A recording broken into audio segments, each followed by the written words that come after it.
Assalamualaikum warahmatullahi ta'ala wabarakatuh. Alhamdulillahi rabbil alamin, wassalatu wassalamu ala asyrafil anbiya'i wal mursalin wa ala alihi wa sahbihi ajma'in.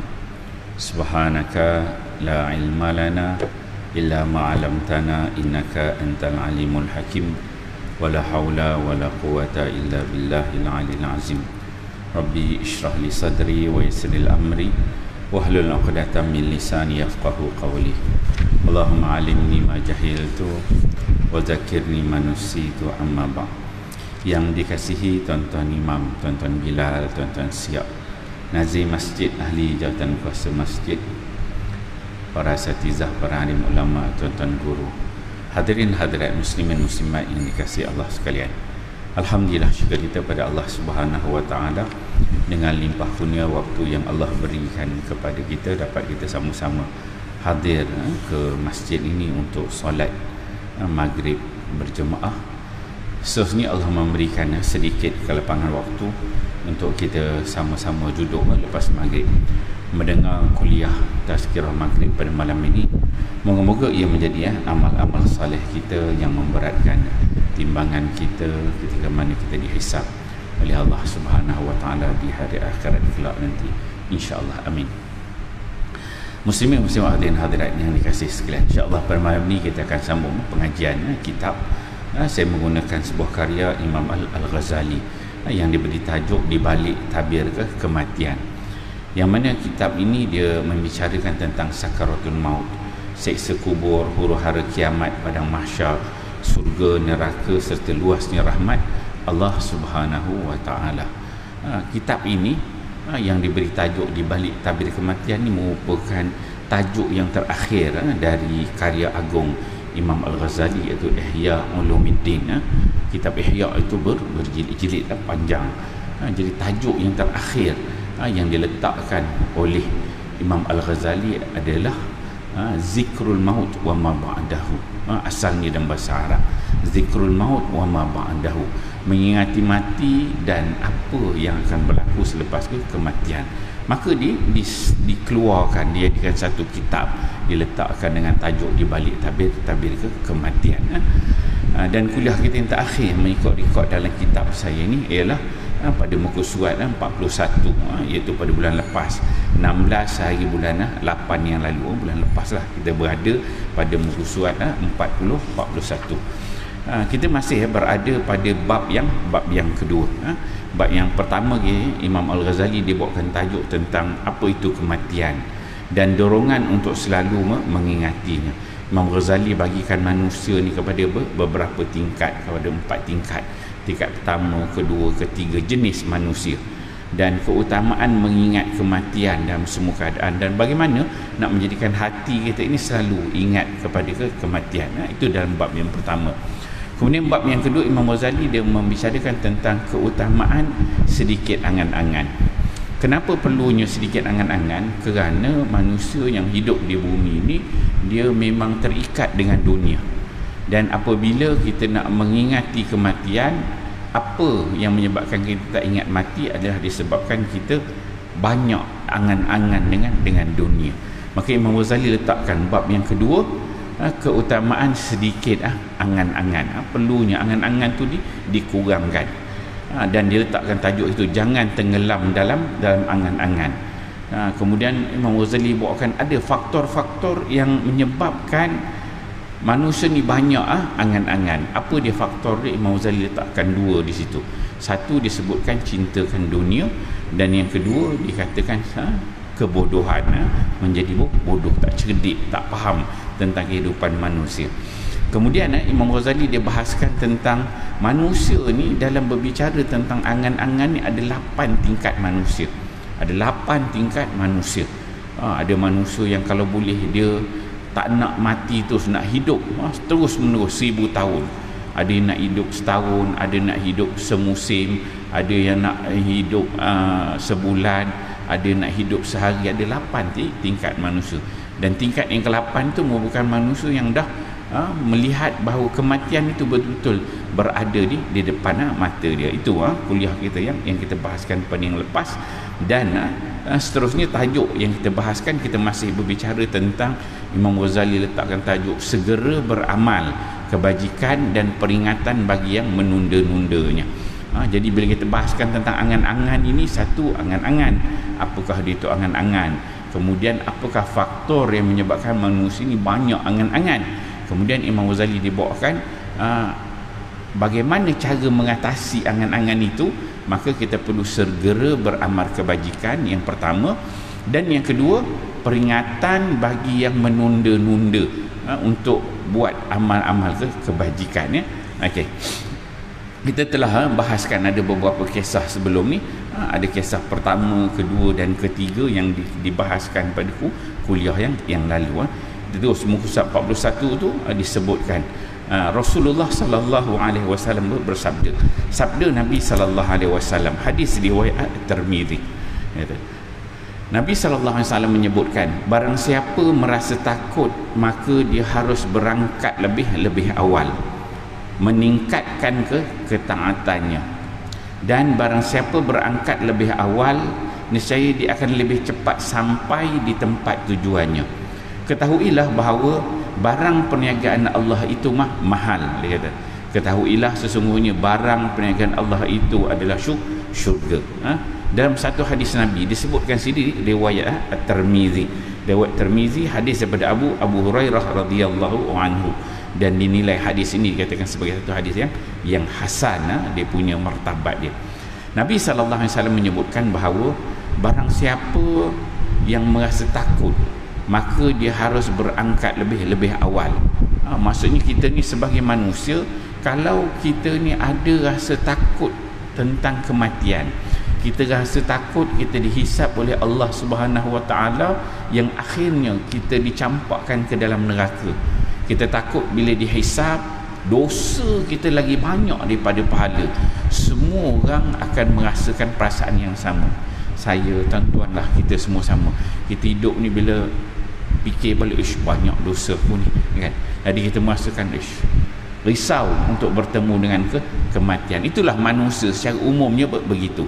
Maka kata Imam Ghazali, barang siapa merasa takut, ada dalam diri dia rasa takut, ada dalam diri dia rasa risau, maka apa perlu dibuat? Dia harus berangkat lebih awal. Berangkat lebih awal ni maksudnya meningkatkan ketaatannya. Maksudnya kita, bila kita rasa takut, kita kena buat persiapan awal untuk meningkatkan ketaatan kita kepada Allah Subhanahu Wa Taala. Contoh, anak-anak kita yang periksa SPM, yang periksa STPM, yang masuk universiti, yang belajar. Jadi orang nak periksa ni bukan besok periksa, hari ni baru dia nak belajar, tak. Orang nak periksa SPM tu, dia dah ada track yang dia buat. Dia dah study, dah ada plan, dah setahun, berapa bulan, daripada form 1, form 2, form 3, form 4, form 5, dah ada perancangan dah. Kemudian dah hujung tu ada fast track, smart study pula, ada pecutan terakhir dah. Macam-macam plan dibuat, yang mana akhirnya untuk apa? Untuk diambil SPM. Bukan besok SPM, malam ni baru nak belajar. Tak jadi gitu. Bukan begitu caranya. Maka perancangan tu kena ada perancangan yang lebih awal. Itu yang Nabi sebutkan. Kalau dia risau kan tentang kematian, merasa takut tentang hisab Allah, maka harus berangkat lebih awal. Kerana apa? Buat persiapan lebih awal. Persiapan dalam arti kata apa? Meningkatkan ketaatan kepada Allah Subhanahu Wa Taala. Dari sudut solatnya kita kena jaga, dari sudut puasanya, dari sudut zikirnya, dari sudut infaknya, dari sudut matanya kena jaga, lidahnya kena jaga, telinganya kena jaga. Jadi semua anggota badan kita ini perlu kita jaga dengan sebaiknya. Ibadah dengan Allah tu kita kena jaga. Tak bolehlah subuh pukul 6 kita bangun 7.30 subuh pun dah subuh dinasah lah, bukan subuh gajah hari. Tak boleh begitu. Maka perlu ada persiapan lebih awal. Untuk apa? Meningkatkan ketaatan kepada Allah Subhanahu Wa Taala. Nak cover salah silap kita yang telah kita buat. Kita ingat zaman muda dulu, Allahu Rabbi, zaman muda dulu semayang, tak ingat semayang ke tidak?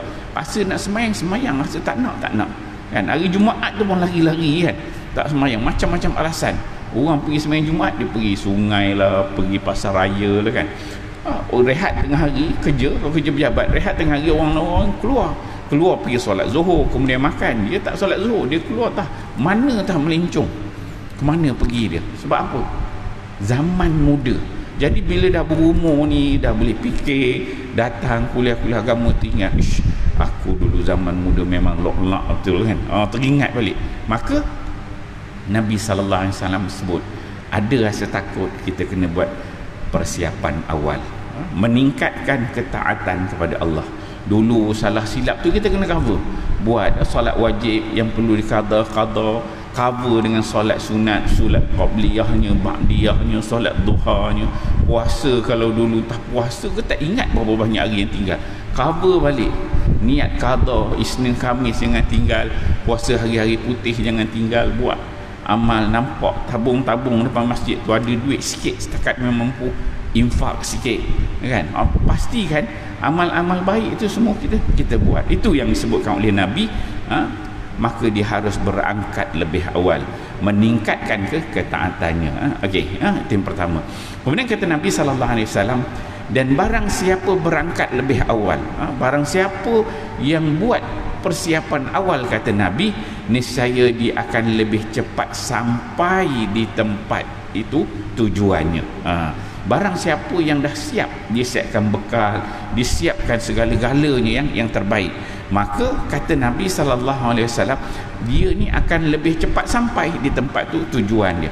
Jadi kita buat semua amal-amal baik itu untuk apa tujuan dia? Untuk dapat syurga Allah, dapat redha Allah, dapat rahmat Allah, dan kita mengharapkan dapat masuk syurga Allah. So tujuannya dapat masuk syurga Allah. Jadi bila kita buat persiapan yang terbaik, maka kita akan cepat sampai. Cukup calculationnya. Kalau anak-anak kita ambil SPM, dia dah prepare dah, subjek ini kena dapat ini, yang ni kena A, yang ni tak boleh lebih daripada C, yang ni kena B je, kalau C tak dapat. Dia dah siap prepare. Maka dengan result yang dia dapat tu, mana-mana dia apply bidang yang dia nak, bidang sains ke, bidang agama ke, engineering ke, accounting ke, yang dia minat, maka dia dah tahu dah syarat-syarat untuk masuk bidang tu. Dia apply terus dapat. Sebab apa? Dia dah study dah, dia dah prepare dah. Itu yang Nabi sebut. Barang siapa berangkat lebih awal, buat persiapan lebih awal, niscaya dia akan lebih cepat sampai di tempat tujuannya. Maka dia akan sampai tempat tujuannya, apa yang dia nak tu dia dapat. Kalau dalam konteks kita amal ibadat ni, kita nak masuk syurga Allah, insya-Allah dengan amal ibadat yang banyak, dengan bekal yang banyak kita buat itu, bila kita sampai akhirat nanti, ketika mana dihisap tu, kita dah boleh calculate dah.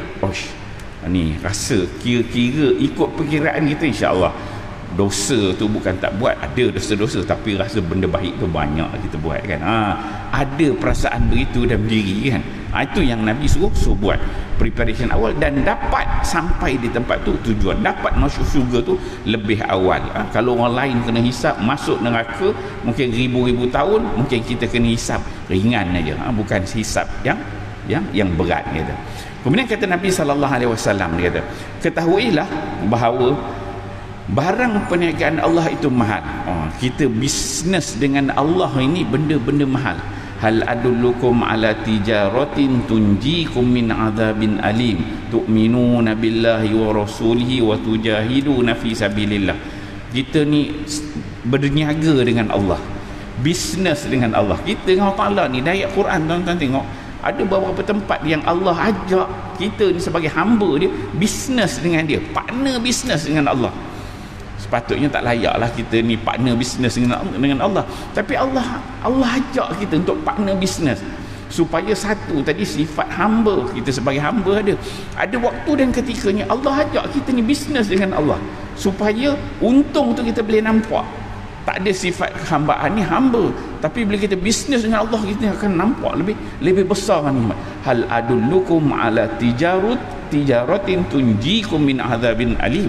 Allah Ta'ala sebut, hal adullukum, adakah kamu wahai manusia nak aku tunjukkan kepada kamu satu bentuk perniagaan, bisnes dengan Allah. Bisnes dengan Allah yang mana bisnes itu tunjikum min azabin alim, melepaskan kamu daripada azab, azab yang sangat pedih, dia neraka Allah Subhanahu Wa Taala. Apa bisnes yang Allah Taala ajak tu? Beriman dengan Allah, beriman dengan Rasul, berjihad pada jalan Allah. Allah Taala ajak kita bisnes dengan Allah. Tu. Maka ketahuilah bahawa barang perniagaan Allah itu mahal nilainya. Kita nak beriman dengan Allah, beriman dengan Rasul, beriman dengan rukun-rukun iman tu, nilai dia mahal. Berjihad fi sabilillah, tuan-tuan, kita nak berjihad pada jalan Allah ni. Kalau tuan-tuan tengok hadis cerita tentang kelebihan jihad ni, tak larat nak baca. Macam-macam jenis hadis yang Nabi sebut penuh dengan kelebihan jihad fi sabilillah. Berjuang pada jalan Allah ni, mati syahid pada jalan Allah ni.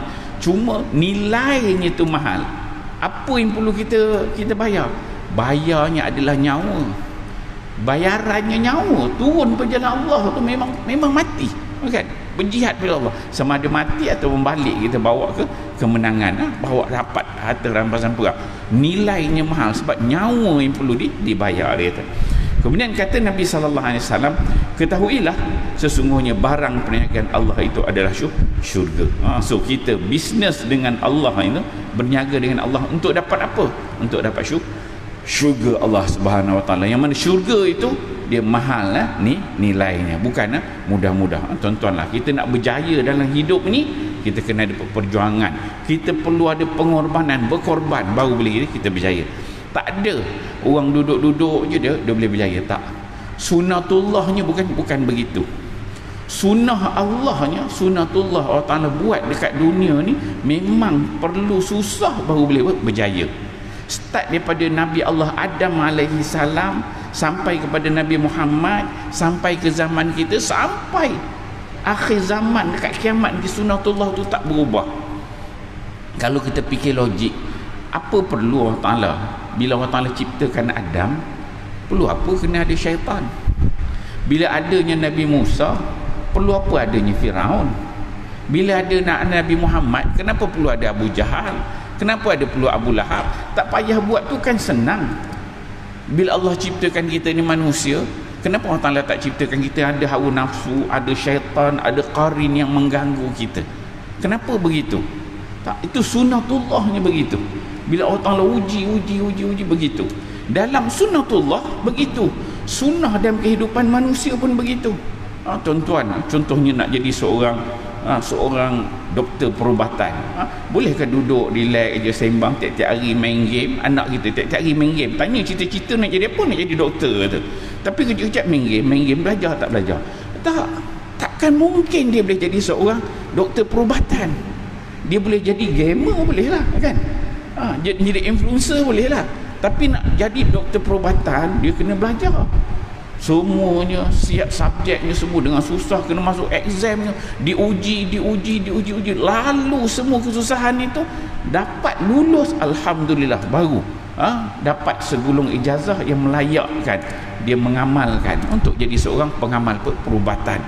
Tu bukan benda yang senang, bukan boleh duduk lepak sembang, makan tidur je tentu dapat jadi doktor. Tak. Begitulah kehidupan kita di dunia ini. Nak dapat syurga Allah, bukan boleh duduk Allah Ta'ala bagi senang aja. Allah Ta'ala sebut dalam Quran, ahasiban nas ayyutraku ayyaqulu amanna wa hum la yuftanun. Allah Ta'ala sebutkan, adakah manusia itu mengira bahawa mereka akan dibiarkan apabila mereka telah mengatakan kami dah beriman dengan Allah, dengan cukup kita kata kita dah beriman dengan Allah, Allah Ta'ala biar kita, maksudnya betul dia dah iman kita? Tak. Nescaya Allah Subhanahu Wa Ta'ala akan datangkan ujian demi ujian untuk memastikan iman kita tu betul. Nabi SAW diuji ada dengan Abu Jahal, ada dengan Abu Lahab, ada syaitan yang mengganggu. Segala-galanya tu sunnatullah tu jalan nak jadikan Nabi itu betul-betul yang terbaik. Setelah diuji, lepas ujian itu semua baru dapat nilai. Memang lepas ujian tu baru dia hebat. Kita kalau buat satu alat baru, tuan-tuan buat, contoh cipta satu gelas baru, bila kita cipta satu yang canggih, gelas tu mesti diuji, letak air panas, letak air sejuk, campak, jatuh jatuh tak, pecah tak, orang canggih kan, kata tak pecah, campak pecah tak, letak air panas crack tak, letak tempat air sejuk dia tahan tak, pecah tak, langgarkan dengan kereta tahan tak. Setelah semua tu diuji, baru kita kata ini produk yang bagus, baru ada QC dia, quality control dia dah ada, sebab telah diuji, telah dinilai. Maka manusia pun kehidupan dunia begitu, para nabi pun melalui situasi yang sama, semuanya diuji. Untuk apa? Untuk dapat syurga Allah Subhanahu Wa Taala. Itu sunnatullahnya begitu. Okey, itu hadis riwayat Tirmizi. Sebenarnya Rasulullah sallallahu alaihi wasallam bersabda, itu poin yang keempat ni, kita masuk poin yang kelima, hadis yang seterusnya. Ini juga hadis daripada riwayat At-Tirmizi, daripada Ubay bin Ka'ab. Dinilai bahawa hadis ini merupakan hadis hasan. Kata Nabi sallallahu alaihi wasallam, hai manusia, ingatlah Allah, kata, ingatlah Allah. Telah datang tiupan pertama yang menggoncangkan alam, yang diiringi oleh tiupan yang kedua. Di dalamnya datang kematian, di dalamnya datang kematian. Ini hadis Nabi sallallahu alaihi wasallam. Nabi nak menceritakan bagaimana berlakunya hari kiamat itu, suasana hari kiamat itu. Dan Nabi apabila sesuatu benda itu benda yang penting, benda yang perlu diambil berat, maka Nabi akan ulang beberapa kali. Kadang-kadang Nabi ulang sampai 3 kali. Dalam hadis ini Nabi ulang 2 kali. Hai manusia, ya ayuhan nas, ingatlah Allah, uzkurullah, ingatlah Allah, ingatlah Allah. 2 kali lah Nabi sebut. Nabi sebutkan bahawa telah datang tiupan pertama yang menggoncangkan alam. Nanti hari kiamat nanti akan ada tiupan sangkakala yang pertama, yang mana dia akan menggoncangkan alam ini. Kalau tuan-tuan buka tafsir juzuk 30 menceritakan tentang kiamat, bagaimana berlakunya tiupan sangkakala yang pertama, segala-galanya berterbangan. Gunung, bukit, bukau, semuanya berterbangan. Yang mana orang yang hidup pada ketika itu, yang sayangkan anak, digambarkan oleh Allah Subhanahu Wa Taala, seorang ibu yang tengah mengandung, terkeluar anak dia, yang tengah menyusu, lepaskan anak dia. Sebabkan apa? Suasana yang cukup mengerikan. Cuba bayangkan seorang ibu yang sayang anak dia, sedang menyusukan anak pun dia boleh lepaskan anak dia, dia boleh tak ingat pada anak, sedangkan anak tu sangat-sangat dia sayang. Pada ketika itu nafsi-nafsi, semua orang dia akan jaga diri dia. Itu suasana yang sangat menakutkan. Dia kata telah datang tiupan pertama yang menggoncangkan alam, yang diiringi oleh tiupan yang kedua. Di tiupan sangkakala dia ada tiupan pertama, dan juga dia ada tiupan yang kedua, yang mana Nabi SAW menyebutkan di dalamnya datang kematian. Masa bila berlakunya tiupan sangkakala itu, maka semua manusia akan dimatikan. Dan bagi orang yang beriman, dalam hadis disebutkan bahawa akan ada angin yang akan datang nanti, dia mematikan orang yang beriman. Kalau tuan-tuan ni, kita ni orang yang beriman, tak risau sangat. Ketika mana datangnya tiupan sangkakala tu nanti, orang yang beriman ni, Allah Ta'ala kata hari nak kiamat nanti, dia akan ada satu angin datang, satu jenis angin datang, dia mematikan orang yang beriman. Orang kafir tak mati, orang beriman semua mati. Tak tahu Allah Ta'ala bagi teknologi macam mana tu, wallahualam. Kita setakat hari ni kita tengok ada COVID lah, begitu begini kan. Mungkin sampai satu peringkat nanti teknologi yang canggih, wallahualam. Ini kalau kita nak cuba relate lah, maksudnya dalam hadis itu, dalam ayat-ayat Quran menceritakan tentang berlakunya kiamat ini, dia akan ada angin itu datang, dia mematikan orang yang beriman. Itu daripada Quran dan hadis cerita begitu. Kalau kita cuba relate zaman kita ni, nak relate dengan teknologi, mungkin sampai satu peringkat nanti orang kafir dia boleh cipta satu jenis virus dalam bentuk angin tu dilepaskan, dia kena je orang beriman aja mati. Tuan-tuan boleh bayang sampai dia boleh teknologi kan. Sampai satu peringkat nanti ada angin dilepaskan, yang angin tu dia akan boleh membunuh orang beriman aja. Maksudnya tuan-tuan lah, orang beriman yang bertakwa, jenis yang semayang, jenis solat, dia boleh teris. Yang ni jenis orang beriman, dia boleh mati kan. Kalau hari ni kita tengok dekat Gaza tu, mari dia datang tu, dia orang tak datang, yang hantar tu dia hantar drone je. Orang tak datang lah, drone je dia hantar. Dia boleh, pada drone dia dah set dah. Ini untuk tangkap orang ini, bunuh orang ini dengan genetiknya, dengan speknya. Dia tak cari orang lain. So drone tu akan cari orang itu je. Itu teknologi hari ni dah canggih, kan? Akan datang ni mungkin lagi canggih. Dan ini yang dalam hadis dan Quran disebutkan, akan datang nanti dia ada angin. Angin tu dia boleh kena orang beriman je mati. Wallahu alam. Sampai satu peringkat dia boleh sampai kepada peringkat itu.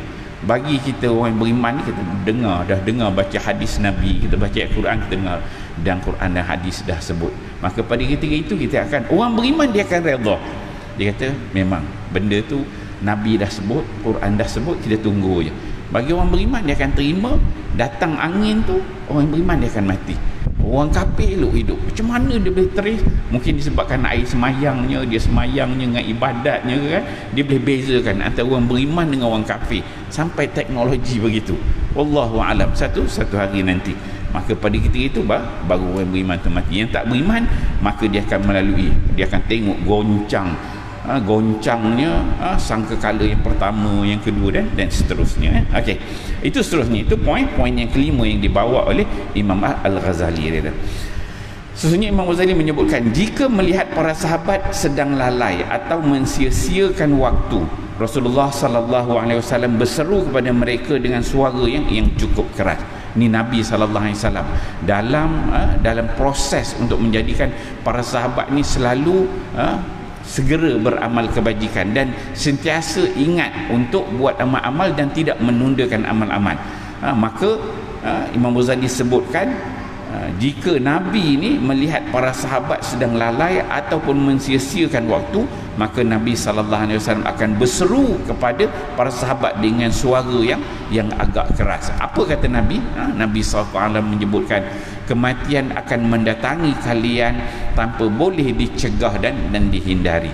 Kadang membawa kesengsaraan dan kadang kala membawa kebahagiaan. Nabi dia berikan tazkirah pada para sahabat. Tengok para sahabat ni seronok, duk gelak, ketawa, tak ingat kepada kematian. Maka Nabi sallallahu alaihi wasallam kata, Nabi kata, mati akan datang tanpa boleh dicegah dan dihindari. Mati ni dia bukan boleh kita elak, sebab mati itu telah ditentukan oleh Allah Subhanahu wa taala. Kullu nafsin zaiqatul maut. Setiap yang hidup tu dia pasti akan mati. Muda ke, tua ke, cepat ke, lambat ke, sakit ke, tak sakit ke, sihat, bila tiba waktunya dia akan mati. Dan bila datang kematian tu, dia tak boleh dicegah.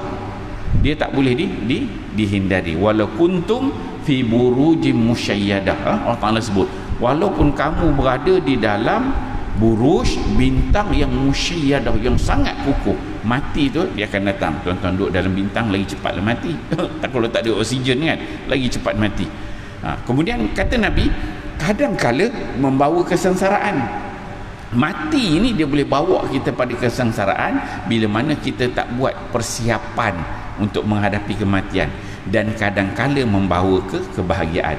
Ada waktu ketika kalau kita dah sedia yang terbaik, maka mati itu dia membawa kebahagiaan. Itu yang Imam Al-Ghazali sebutkan di awal bab yang pertama. Manusia kalau dia berada pada peringkat redha kepada Allah Subhanahu wa taala, maksudnya dia hidup ni, dia dengan kematian itu dia sangat redha dengan apa yang Allah tentukan bagi dia. Dia nak hidup terus ke, dia nak mati ke, dia redha dengan apa yang Allah tentukan. Kalau Allah Taala nak bagi dia mati sekarang ni pun dia terima.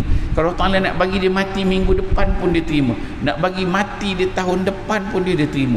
Dia redha dengan apa yang Allah tentu. Itu level paling tinggi, redha dengan ketentuan Allah Subhanahu wa taala. Jenis manusia begini, mati itu dia bawa kepada kebahagiaan.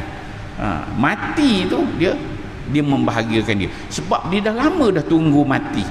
Bilalah Allah Taala nak hantar dia ke alam barzakh, bilalah Allah Taala nak bawa dia ke alam akhirat. Hidup dia ni hidup untuk akhirat, bukan hidup untuk dunia. Jadi datangnya kematian tu sesuatu yang sangat membahagiakan. Okey, ini disebut dalam hadis Dewa Ibnu Abi Dunya. Itu poin yang kelima. Okey. Seterusnya Imam Ghazali dia bawakan satu hadis lagi yang disebut oleh Abu Hurairah radhiyallahu anhu. Abu Hurairah radhiyallahu anhu berkata, Rasulullah sallallahu alaihi wasallam bersabda, Kata Nabi, aku adalah pemberi peringatan. Kematian adalah sesuatu yang mengubah, dan kiamat itu waktu yang dijanjikan. Dalam satu hadis Nabi, hadis riwayat Abu Hurairah, Nabi kata, aku ni pemberi peringatan. Nabi, para nabi itu al-anbiya, nabi perkataan naba'a, dia membawa berita.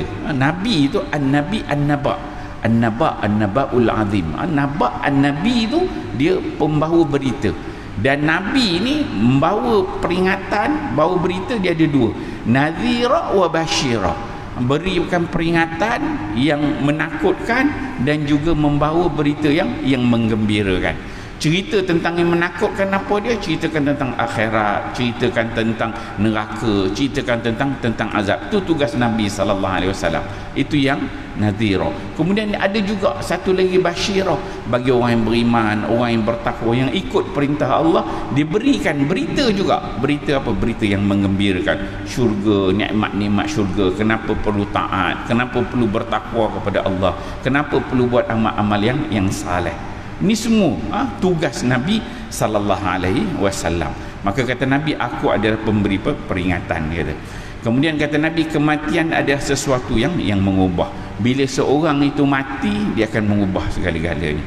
Kita hidup dunia ni ada keluarga, ada anak, ada isteri, ada kenderaan, ada rumah, ada kehidupan, ada rakan, taulan, jiran, semua kita ada. Tetapi kata Nabi, mati sesuatu yang mengubah. Bila kamu mati je, dah cabut nyawa, dah habis dah, kamu terputus dengan dunia. Bila terputus dengan dunia, dia mengubah. Kita dah tak ada connection dah dengan dunia. Tak boleh nak WhatsApp ke, nak message ke, nak call ke, tak apa. Dengan dunia ni kita dah putus. Bila kita mati, bila kita mati, tak ada dah hubungan kita dengan dunia. Itu yang Nabi sebut sesuatu yang mengubah. Dan kiamat itu waktu yang dijanji. Dan kena ketahui bahawa bila kita mati, dah masuk di alam barzakh sana, maka kiamat, hari akhirat itu, hisab Allah itu, dia pasti. Sebab apa? Dia memang telah dijanjikan oleh Allah, disebut dalam Al-Quran dan disebut dalam hadis-hadis Nabi SAW. Itu poin yang keenam. Dari poin-poin begini, hadis-hadis begini diangkat oleh Imam Al-Ghazali, disusunkan supaya apa? Supaya kita ni sebagai manusia dengar, ingat, teringatlah aku ni amal tak cukup lagi, amal ibadat tak cukup, salah silap banyak lagi, perlu kita terus membuat amal-amal ibadat ya. Okey. Rasulullah SAW bersabda, kata Nabi, masalud dunya kamasali saubi syuqqa min awalihi ila akhirih fabaqiya muta'alliqan bi khaytin fi akhirih fayushiku dhalika al khaytu ayyan qadha ya. Ini hadis riwayat Ibnu Abi Dunya. Ini perumpamaan. Nabi SAW nak membuat perumpamaan dunia dan juga akhirat. Apa kata Nabi? Perumpamaan dunia itu seperti perumpamaan selembar pakaian yang terkoyak. Nabi berikan gambaran dunia ni seperti satu pakaian, satu kain yang kita ada, kain pelekat ke, kain batik ke, pakaian yang ada, yang terkoyak dari satu hujung ke satu hujung yang lain. Kita ambil ujung kain pelekat tu, ujung tarik, kita koyakkan, dia boleh tarik dia punya benang tu, boleh tarik dia. Pakaian yang terkoyak dari satu hujung ke satu hujung yang lain. Kemudian kata Nabi, pakaian itu digantung dengan benang yang diikatkan pada bahagian hujung yang terakhir, sehingga benang itu hampir sahaja putus. Jadi kain yang terkoyak tu, kata Nabi SAW, dia akan tertarik, kemudian digantung. Apabila digantung, bila benda terkoyak, dia akan tarik, dia akan putus. Kan? Benang tu kalau kita tarik, satu, kita ambil selembar, kita tarik, maka lama-lama dia akan makin lama makin berat, dia akan jatuh dan terputus. Itu gambaran yang disebut oleh Nabi SAW, gambaran dunia dan juga akhirat ya. Ini disebut dalam hadis Ibnu Abi Dunya. Kemudian Jabir radhiyallahu anhu mengatakan, adalah Rasulullah SAW jika baginda berkhutbah, merah matanya, suaranya kuat dan penuh dengan semangat seperti panglima perang. Baginda bersabda, hati-hatilah dengan pagi dan petang kalian. Baginda melanjutkan, aku diutus dan hari kiamat seperti ini. Rasulullah mengibaratkan seperti dua jarinya antara jari telunjuk dan jari tengah. Hadis riwayat Muslim. Maksud ni Nabi ni bila nak menceritakan tentang akhirat, nak menceritakan tentang hisab, Nabi ni ketika mana berkhutbah, Nabi ni berceramah, boleh tengok nak serius je Nabi tu bercerita sehingga merah mata Nabi sallallahu alaihi wasallam. Kita ni kalau merah mata sama ada ngantuk. Mata kalau ngantuk nak tidur sampai merah, tahan mata. Tuan-tuan datang kuliah kan, kalau ngantuknya merah mata nak tidur kan. Ngantuk sangat, merah mata. Ataupun merah mata ni betul ada satu lagi mungkin dia bela hantu raya, merah agak macam mata ni kan, bela hantu raya kan. Merah mata ni memang tak dapat nak tolong. Kalau dah ngantuk nak tidur dia memang kena bagi tidur. Tapi Nabi SAW bila Nabi berkhutbah, merah mata Nabi tu. Maksudnya bersungguh Nabi itu bercakap sampai merah matanya. Kemudian suara Nabi itu dalam nada suara yang kuat, penuh dengan bersemangat ketika mana Nabi bercakap, menceritakan tentang akhirat, menceritakan tentang azab, cerita tentang syurga, nak bagi semangat para sahabat. Yang mana suasana itu, kata Jabir radhiyallahu anhu, Jabir dia kata seolah-olah Nabi SAW sedang bercakap untuk orang pergi perang. Cakap seperti orang nak pergi perang, sedangkan ni khutbah biasa je.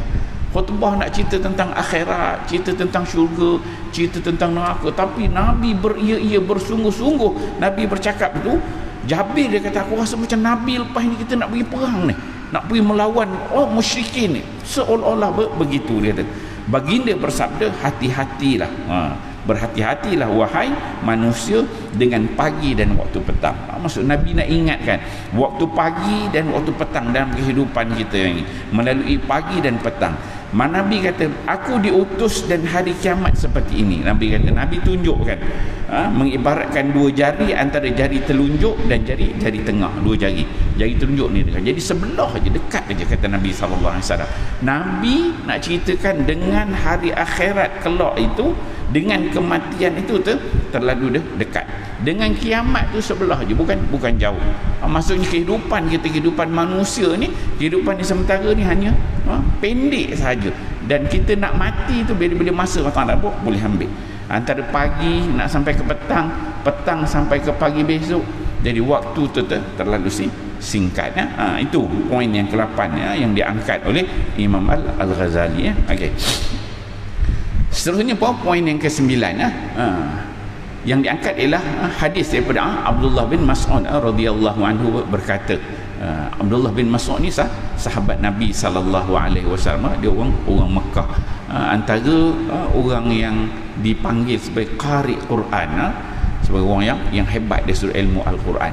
Dan kalau orang ada masalah tentang baca Quran ni, orang akan rujuk Abdullah bin Mas'ud kata. Okey, setelah membaca ayat ni, Abdullah bin Mas'ud dia kata setelah membaca ayat ni daripada surah, daripada juzuk yang ke-8 surah Al-An'am ayat 125.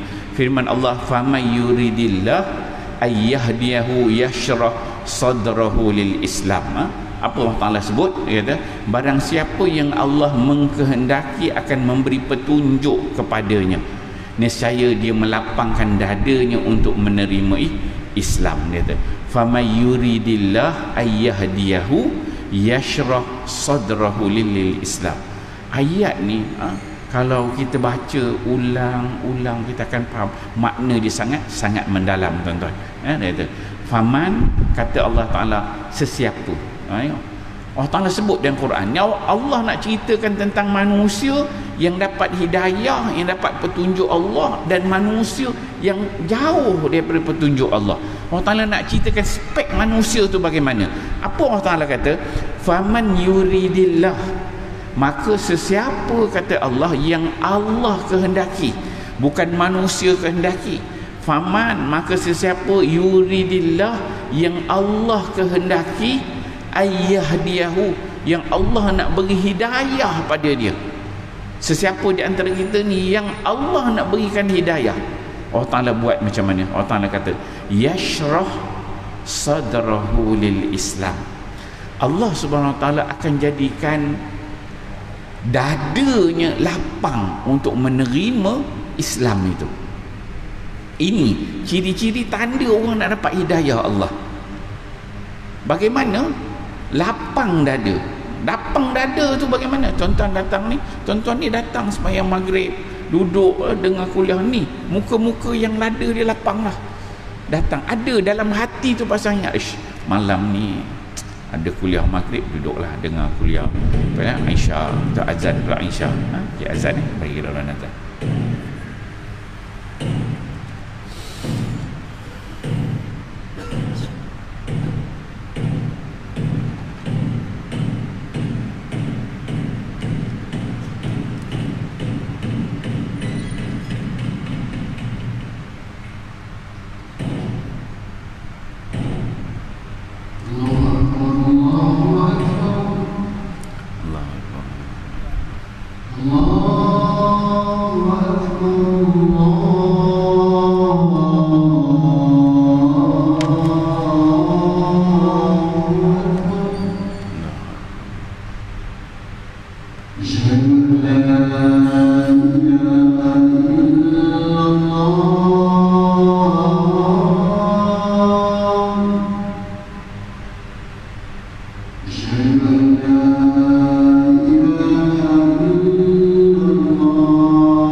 Muslimin muslimat dan hadirat yang dikasihi sekalian, alhamdulillah, syukur kita pada Allah pada malam ini kita akan dapat sambung pengajian kitab kita, iaitu di balik tabir kematian karya Imam Al-Ghazali.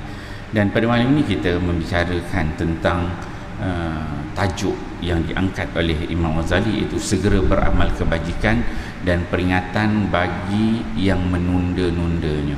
Imam Ghazali bawakan beberapa poin penting, hadis-hadis Nabi, kisah-kisah para sahabat salafus saleh, agar memberikan kita kefahaman, memberikan kita semangat supaya beramal kebajikan dengan segera, dan jangan tunda-tunda kalau ada benda-benda baik, amal-amal kebaikan, amal-amal saleh yang nak kita buat. Kita bermula dengan poin yang keempat tadi, iaitu hadis Nabi sallallahu alaihi wasallam yang mana Nabi menyebutkan barang siapa yang nak berangkat lebih awal. Nak cepat masuk syurga Allah, maka dia kena buat persiapan yang lebih awal, amal ibadatnya. Kerana apa? Kerana nak masuk syurga Allah itu mahal nilainya. Kita berniaga dengan Allah, perniagaan dengan Allah itu mahal, dan nilainya yang untuk kita dapat ialah syurga Allah Subhanahu wa taala. Itu poin yang keempat. Kemudian poin yang kelima yang diangkat oleh Imam Ghazali adalah berkaitan dengan goncangan berlakunya hari kiamat.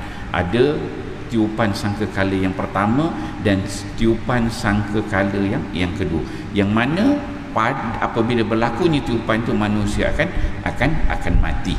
Seterusnya poin yang keenam, hadis daripada Abu Hurairah radhiyallahu anhu, sabda Nabi sallallahu alaihi wasallam, Nabi sebut, aku ni sebagai peringatan, memberi peringatan, nazira wa basyira, bawa berita gembira dan juga bawa berita yang menakutkan. Yang mana Nabi sebut bahawa mati itu dia merupakan sesuatu yang mengubah, dan kiamat itu merupakan sesuatu yang pasti. Itu poin yang keenam. Kemudian poin yang ketujuh, Nabi sallallahu alaihi wasallam dalam hadis ini dia memberikan gambaran bagaimana gambaran manusia dunia itu dengan akhirat. Nabi sebut masalul dunya kamasalis thawb. Dunia ini, kata Nabi sallallahu alaihi wasallam, seperti satu pakaian. Satu pakaian yang mana ujungnya kita potong, kita tarik benang tu, dan benang itu tergantung, ada pemberatnya, dan bila masa benang tu boleh terputus dan tertanggal daripada pakaian itu. Itulah diberikan oleh Nabi gambaran di antara dunia dan juga akhirat, di antara kehidupan dan juga kematian. Okey. Kemudian poin yang ke-8 yang disebutkan dalam kitab ni, dibawa riwayat daripada Jabir radhiyallahu anhu. Nabi sallallahu alaihi wasallam, kata Jabir, bila Nabi ni berkhutbah, merah muka Nabi, bersungguhnya Nabi, suaranya yang kuat dengan penuh semangat seperti orang nak pergi perang. Sedangkan Nabi nak cerita tentang apa? Tentang kematian, tentang akhirat, tentang syurga dan tentang neraka Allah. Dan Nabi sebut, aku ni dengan kematian ni, Nabi angkat dua jari, seperti jari telunjuk dan jari tengah, nak menunjukkan betapa hampirnya kehidupan dunia ni dengan kematian. Seterusnya poin yang terakhir itu poin yang ke-9. Ini yang mari kita bahaskan, sedikit lagi kita baca. Ini dibawakan riwayat daripada Abdullah bin Mas'ud. Bagaimana Abdullah bin Mas'ud ini, dia kata bila dia baca ayat famay yuridillah ayyahdiyahu yashrah sadrahu lil Islam, sesiapa yang Allah Subhanahu wa taala kehendaki beri dia hidayah, maka Allah Taala akan jadikan dia punya dada dia ni lapang untuk menerima Islam. Maksudnya bila lapang dapat hidayah Allah tu, nak buat ibadat tu senang. Tuan-tuan cerita benda yang baik. Ciri orang-orang yang nak dapat hidayah Allah ni, dia ni ciri dia lapang dada dia kepada Islam. Nak suruh semayang rajin, suruh semayang awal waktu rajin, suruh datang kuliah rajin, suruh solat sunat rajin, suruh puasa rajin. Semua amal-amal yang baik, amal-amal saleh, dia hati dia ada kecenderungan untuk buat, dan suruh buat tu dia nak. Itu yang disebutkan yashrah sadrahu lil Islam. Dada tu dia lapang, senang, dia tak rasa sempit. Kita tuan-tuan dalam didik anak-anak lah, mendidik anak-anak, kadang nak suruh semayang berat, suruh buat itu, buat malas, buat ini, buat, dapat dia handphone dia hilang dah dunia. Dapat handphone dia tengok YouTube lah, tengok itu ini semua benda dia tengok.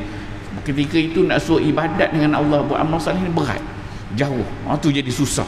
Jadi dada tu jadi ketat, kata. Tapi kalau tanda dapat hidayah Allah tu, suruh baik. Benda-benda yang baik tu dia cenderung, dia nak aja benda-benda yang baik. Ini tanda orang nak dapat hidayah Allah. Kita boleh tanya diri kita masing-masing lah, aku ni jenis orang macam tu ke tak? Kalau aku ni jenis berat juga, kena doa lah, minta dengan Allah, ya Allah ya Tuhanku, moga Allah jadikan dada kita ni merupakan dada yang ringan, merupakan dada yang lapang untuk menerima benda-benda yang saleh. Itu tanda orang dapat hidayah Allah. Dan orang nak dapat hidayah Allah ni, dia positif. Cerita benda-benda baik ni dia nak, walaupun dia tak mampu buat, tapi dia akan positif. Ya Allah ya Tuhanku, aku tengok imam ni, tengok nazir datang, tengok AJK rajin solat berjemaah, aku ni bila lah nak jadi orang baik. Dia ada positif dalam diri dia. Itu ciri-ciri orang nak dapat hidayah Allah. Tapi kalau dia tengok lah, dia memang imam, memang kena datang, takkan kalau dia tak datang siapa nak jadi imam? Kalau dia berfikiran macam tu, beratlah. Tu jauh daripada hidayah Allah Subhanahu Wa Taala. Apa kata Nabi sallallahu alaihi wasallam?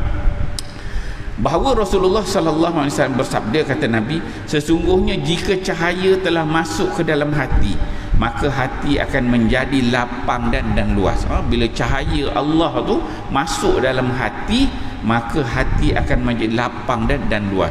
Dia ringan nak buat amal-amal yang saleh, dia kata. Seorang sahabat bertanya kepada Nabi sallallahu alaihi wasallam, wahai Rasulullah, apakah ada tanda-tanda ni? Ini nak cerita tentang orang yang dapat hidayah, yang Nabi sebut yang dadanya lapang, yang masuk cahaya tu. Apa Nabi kata? Beliau menjawab, kata Nabi sallallahu alaihi wasallam, dia ada tanda, dia kata, iaitu meninggalkan negeri yang penuh tipuan dunia, kembali kepada negeri akhirat yang kekal abadi, dan bersiap menghadapi kematian sebelum kematian itu datang menjemputnya. Kata Nabi sallallahu alaihi wasallam, nak kenal tanda tu, kita tak nampak hati tu bagaimana, tapi kita boleh kenal tanda dia bagaimana. Seseorang itu dia akan meninggalkan negeri yang penuh tipuan dunia ni. Maksudnya dia dengan dunia ni dia tak ambil berat sangat, dia ambil sekadarnya.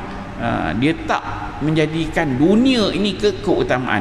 Keutamaannya adalah akhirat, kembali kepada negeri akhirat yang kekal abadi. Dia ni sentiasa kehidupan dia tu buat persiapan untuk akhirat. Dia suruh amal-amal dan sebagainya. Kemudian kata Nabi sallallahu alaihi wasallam, dan bersiap menghadapi kematian sebelum kematian itu datang menjemputnya. Dia dah tahu satu hari nanti dia akan mati.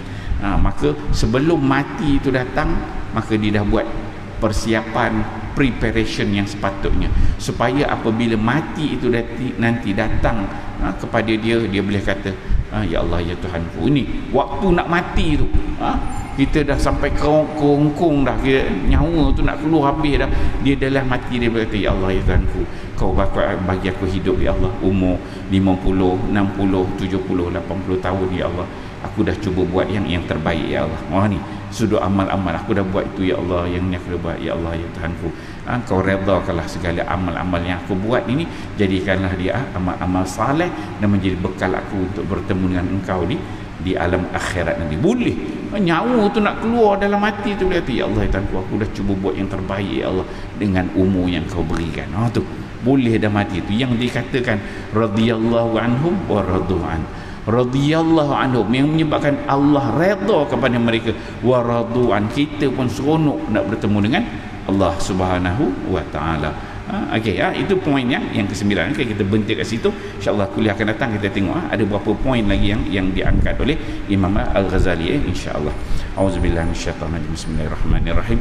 Alhamdulillahirabbil alamin, wassalatu wassalamu ala asyrafil anbiya'i wal mursalin wa ala alihi washabihi ajma'in. Allahumma ja'al jam'ana hadza jam'an marhuma wa tafarruqana min ba'dihi tafarruqan ma'suma wa la taj'alillahu ma fina wa la ma'ana wa lam yattabi'una syaqiyya wa la matruda wa la mahruma bi rahmatika arrahmin. Rabbana atina fid dunya hasanah wa fil akhirati hasanah wa qina adzabannar. Wa sallallahu ala sayyidina Muhammad wa ala alihi wasallam. Walhamdulillahirabbil alamin. Assalamualaikum warahmatullahi wabarakatuh.